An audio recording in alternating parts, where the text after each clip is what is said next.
છેલ્લા કેટલાક દિવસોથી જાણે ગુજરાતમાં ગુનાહિત પ્રવૃત્તિએ માથું ઉંચક્યું હોય એમ એક પછી એક ઘટના બનતી જઈ રહી હતી।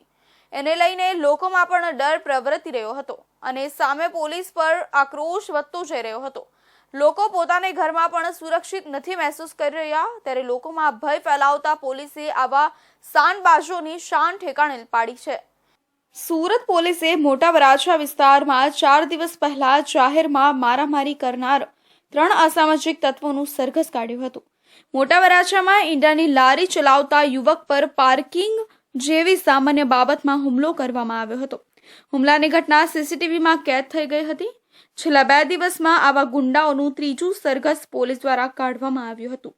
સંજય પટેલ નામનો યુવક ઈંડાની લારી ચલાવી રહ્યો છે અને તેની લારી આગળ આરોપીઓએ એક્ટિવા પાર્કિંગ કર્યું હતું, જેને લઈ લારી ચલાવતા યુવકે કહ્યું કે તમારું વાહન થોડું દૂર ઊભું રાખો।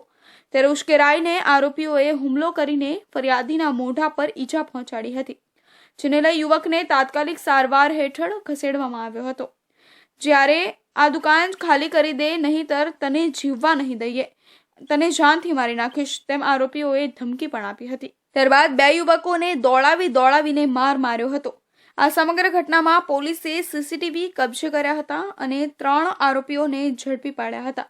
ઉત્તરાયણ પોલીસ 3 આરોપીઓને ઝડપી પાડી તેમની શાન ઠેકાણે લાવી હતી અને આરોપીઓનું પોલીસે જાહેરમાં સરઘસ કાઢ્યું હતું, જેમાં ડીસીપી રાજદીપસિંહ નકુમ સહિતના અધિકારીઓ હાજર રહ્યા હતા। આરોપીને સ્થળ તપાસ માટે લઈ જવા માટે ચાલી શકે તેવી પણ સ્થિતિ ન હતી। પોલીસનો ઇશારો અસામાજિક ઇસમોને છે કે કોઈ આવી ગુનાહિત પ્રવૃત્તિ કરશો તો આવા હાલ થશે।